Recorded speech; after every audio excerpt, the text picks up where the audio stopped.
got a few races, and we'll see how they go. Hopefully, he can win some more. Okay. How was that out there today? Obviously, probably want to be one better. Yeah. So close. Very, very close. Felt like the guys did a great job. On having a good car to unload with, and felt really good throughout practice. In the first round of qualifying, knew we could get a little better, and I did a little better. They made the car a little better, and we came real close there. So just had to crack the throttle a little bit in 3 and 4. I got a little tight. But aside from that, it was a really good lap, and it's hanging in there right now. So should be a good starting spot, and excited for tomorrow. Is it more important for you to have that than maybe some others, considering your last 6 races?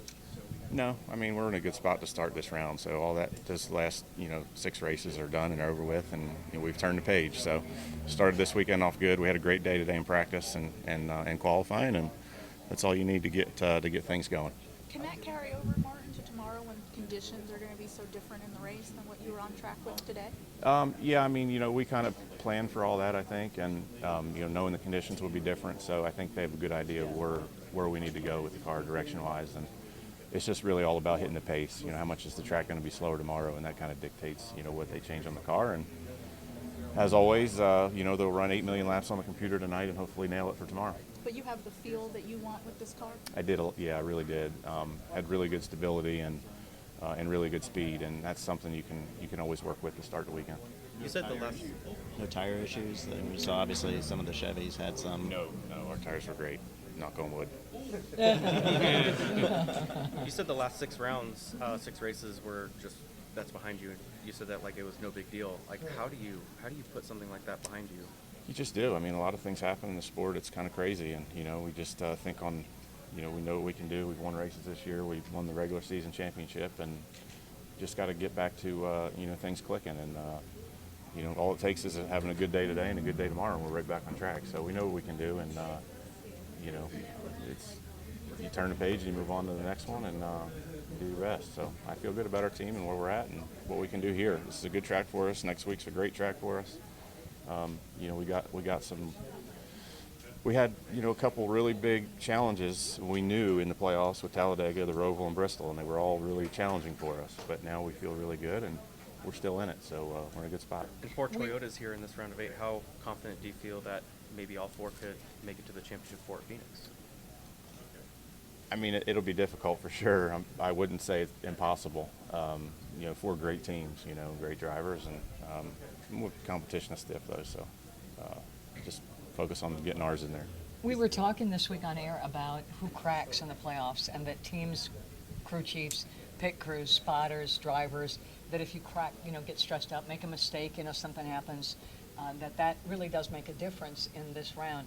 And then we were listening to you last week, and it was like, Martin is so solid about it all. Do you feel like you kind of have that ability to not let it get to you at this stage of it?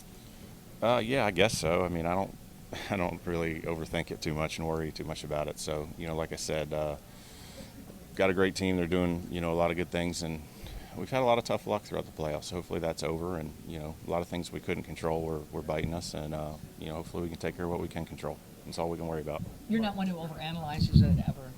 I mean, not unless I did something wrong. You know what I mean? If I made a big mistake, then obviously, it really bothers you for a while, and you take it with you and you carry it. But I don't feel like there's been any big issues like that. It's just, things just haven't been going well. So, easiest way to turn around is to have a good race, and I feel good about tomorrow. Do you think the year's experience make you so calm and collected, and that gives you an advantage opposed to other drivers in the playoff? Well, we'll see. I mean, I definitely don't lose sleep at night over racing anymore. Mm-hmm. Do my best and, lead the track with my head held high no matter what and go to work on next week. So I lean on my team a lot. They do a great job, and they give me a lot of confidence. To the point of having 4 Toyotas left at this stage of the season, how do you feel like the last 4 tracks set up for Toyota? I mean, if you look at our history, they're great, but I think you could say the same for all the other guys that are left. There's a lot of guys that are good the next 3 races and at 3 racetracks. So, yeah, it's going to be tough. Everybody's close, and it's closer than ever. So you're going to have to be good and consistently running up front to get there.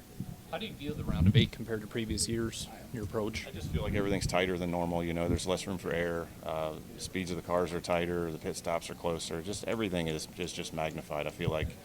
And I felt like that almost every year that I've made it this far or to the Final Four. Like, it just gets more difficult. So, the next gen car has really leveled the playing field, and it's harder to find advantages. It's harder to separate yourself and take advantage of things. So just close. You got to get every spot. Every point matters, and it's going to come down to I'm sure just a few points for the fourth guy to make it to Phoenix. Martin, you mentioned that you don't lose sleep like you may have when you were younger or earlier in your career. What changed? What was it? Winning the championship and knowing that you can. Yeah, it's having continued success and not being questioned all the time on your abilities. Having a team that believes in you and being able to win races, win a championship.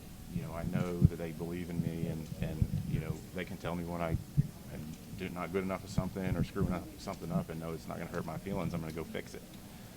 And the same when I tell them things. So it's just a good confidence in one another and the ability to work together in a high pressure environment, and understand that you can always do better next week, but last week doesn't define who you are. You just got to go back to work.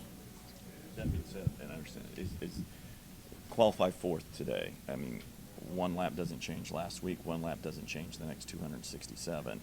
But for a team that I would guess, from this perspective, is trying to find its footing here the last few weeks, what does a step forward mean, or does qualifying fourth mean much? I think it does for us, because we had a game plan coming here, and for the last 6 weeks we've had a game plan that didn't work out, right? So it's step one of things going the way we thought they would, and step two is tomorrow. We're gonna have a good pit stall, and can we make the right adjustments for the race tomorrow? It's going to be a lot different. So, I think having the confidence in knowing what the conditions were going to be today and hitting it as close as they did, then it's a good baseline. It's somewhere to start, and they'll have confidence in their decisions for tomorrow on what way they move the needle on the race car. And then this is a progression in the sense of last week, because I think you said last week, you had a good car, but felt like you made a mistake, so you had to qualify outside the top 10. This is kind of type of car you had, just getting that performance from that. Just like I said, everything today went really smooth. We started with good speed and confidence in the car, and that's what it takes. So, you got to go around here all but wide open, and qualifying, you got to have confidence in it. So guys did a good job with that. Is it any sort of a detriment to not have completed the race at Kansas, just to build a notebook? I know the tracks are different, especially surface-wise and whatnot, but being that they're a mile and a half track, is it any detriment to not have those notes to lean on? Yeah, I don't think so. I mean, the tracks are a lot different. I think for me, coming here, thinking back to Kansas, I felt like that was the best car I've had on a mile and a half all year long. And my disappointment wasn't so much the points. It was more like I didn't get to race that car all day and see what we could do with it. So I've been kind of waiting until we could get here and see if we can have that same kind of feeling. And so far today we've had it, and I'm excited. Do you feel like a front runner in this playoff pursuit for the championship? I mean, you've had, as you point out, a couple ups and downs, but do you still feel like you're on the top of your game for this? Absolutely. Yeah, I feel like we can go out and win the next 2 weeks, maybe 3, and that's what we're going to try to do. So we'll see. Going into Homestead next weekend, have you thought about that track? It's a different mile and a half type situation. Yeah, it's very unique. It's kind of a one-off race. Going back to last year, leading late and feeling like we were in the seat in the catbird seat there, and we get spun on pit road in the last stop. So looking for a little redemption there, and it'd be a good time to win. You said this year's like closer than ever. You feel like in the round of 8, but you do have a bit of a cushion with playoff points. Do you feel like it's important for you to have a win in this round, or do you think that it's more playing it safe and getting points? I mean, you got to get points no matter what, right? You're not just going to throw caution to the wind and say, oh, we're good. Just, take every gamble possible to win. But, yeah, I mean, our goal is to win tomorrow, and if we can't do that, we need to gather as many points as we can. It's really no different than any other weekend. If you do win tomorrow, how big of an advantage is that going into Phoenix? I don't really think it's a huge advantage anymore. I mean, our car's probably ready. Like, we already know what car we're taking to Phoenix, regardless of whether we're in or out. So I think times have changed when it comes to that. Toyota struggled with the next-gen car at Phoenix. Do you guys have any plans to make that better? Well, of course, yeah. I mean, I think it's been a progression. I think winning at Loudon back in the summer for us was really good. A good step in the direction of short track, flat track stuff. And, we'll just have to wait and see, but it has been tough for us. Yeah, the best run of your season came right before your decision to come back for next year. Does that dispel, like, any myths that, off the track distractions hinder performance or anything, or what do you think? I would say it's probably different for every individual. I don't know how much it weighs on others, or compared to the way I go through it or deal with it or whatever. But I'm sure it's different for everyone. But for me, once I get to the track or get in the car and put on the helmet, it really doesn't matter what happened yesterday or during the week or what's going to happen next year. I know what I have to do, and I guess I can just compartmentalize all those things and do my job. Martin, may I ask you a few rapid-fire fun questions? What up? It's Brad Perez. Click subscribe and watch one of the 2 videos right beside me. Visit frontstretch.com for more racing content.